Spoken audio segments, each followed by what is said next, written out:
What up, YouTube? It's time to brew some beer. Today I am doing another brew experiment.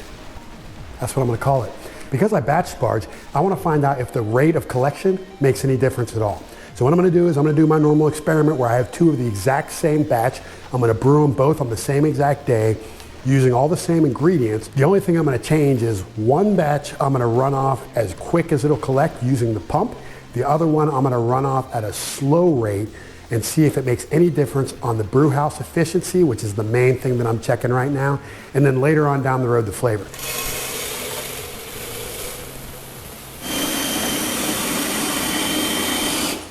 If you guys aren't milling your own grains yet, I'd highly recommend it. It smells fantastic. I know it makes a difference in the freshness of the beer as well, but the smell of freshly milled grains, All right, mash water is up to temperature we need. Just under 4 gallons at 172. Got to put together the kiddies pool today too. Been a busy day. 2 batches of beer, build a kiddie pool. Well, not build it, just set it up. I don't know if you guys saw this. Check it out. Yep, custom made metal Batcave Brewing logo I replaced for the electric brew controller. That really rounds out the brew house here. All right, back to work. All right, we are just under, it was just under 4.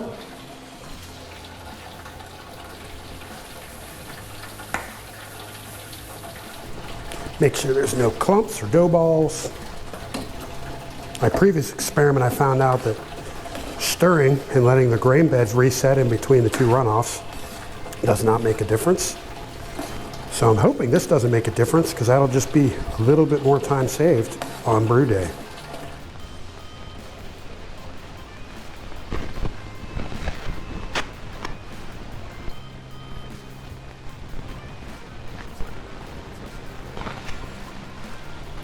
All right, so we have been running, bumped up a little bit. It was fluctuating between 152 and 154. We're gonna start our mash out, which is a 170.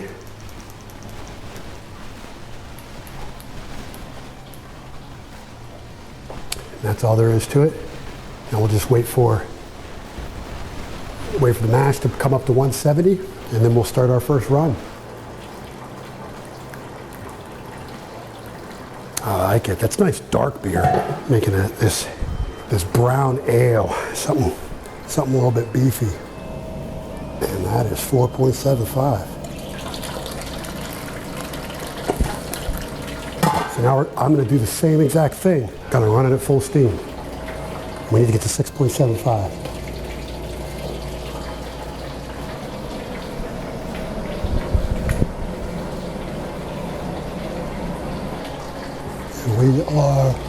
We need a smidge more. It's a technical term, smidge.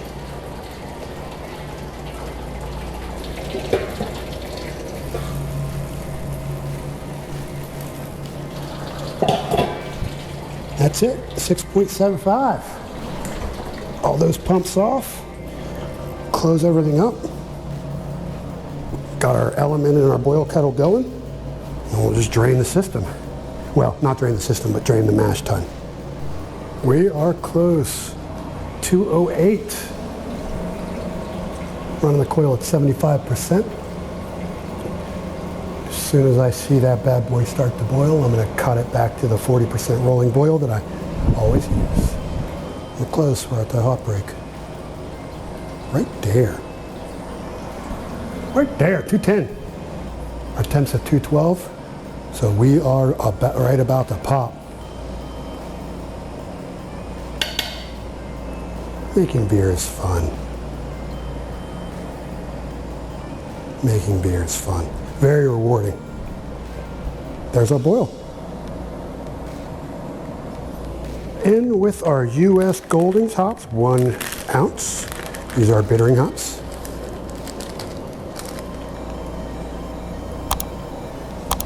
And we start our start our boil timer. Cool, cool, cool, cool. Time to start batch 2. The pool evolution took a lot longer than anticipated. So, second batch is going to be a night batch. Got the first batch in the fermenter. Once I get this going, I will pull a sample and we'll see where that one's starting gravity is. Keep checking to make sure my kid's staying in their room. And he's out of bed. We'll be right back. I can definitely see how people with more space keeping a brew house set up and not having to break everything down all the time would be nice. Just don't know where I'd put it. Oh, it really doesn't take me that long to set this up and break it down anymore. It's the cleaning, and whether you're leaving the system set up or not, you still gotta clean it. Gotta clean the heck out of it. Not bad. We lost a little bit because I had to walk away, but 153 is where we're supposed to be.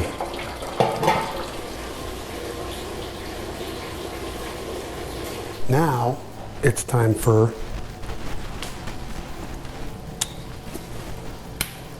the control.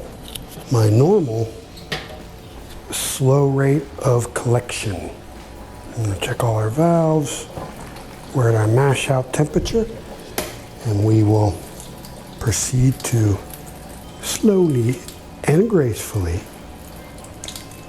collect the wort. Normally I do this over the course of between 20 and 30 minutes. But you can see that's the flow rate that I normally do, just a nice little kind of little trickle. And we're going to see if this actually produces more, got mosquitoes in here, sugars, or if it's the same. That is the first run, 2.75. So we need 4 gallons, and we're at 9 over here. So drop it down. Now, I do have a cause for concern, and I'm sure anybody out there doing their math realizes it too. There's a 1/4 gallon difference between the 2 batches as far as the first runoff, the first runoff versus this one. I don't have an answer for that. Could just be a slight variation in the grains, what they sent me, but I don't think it's significant enough to throw off this experiment because both the first run and the second run are still going to be done at the slower speed. So it'll still give us a measure of whether or not the collection rate matters. See how this affects the efficiency, since that's the experiment. And just like the other one, we do need a little bit more. We are at 200. We're just waiting for this guy to boil. In the meantime, we're going to start cleaning up, which is always the most fun part of brewing, is the incessant cleaning. Bittering hops go in. Back-to-back brew days are streamlined and good when things work out, but when you have to set up a kid's pool and then tear it apart and then set up the backup kid's pool because the first one was leaking, it takes away from some of your day. Got so many mosquitoes in my garage right now, you'd think they were brewing. I'm going to pull a sample.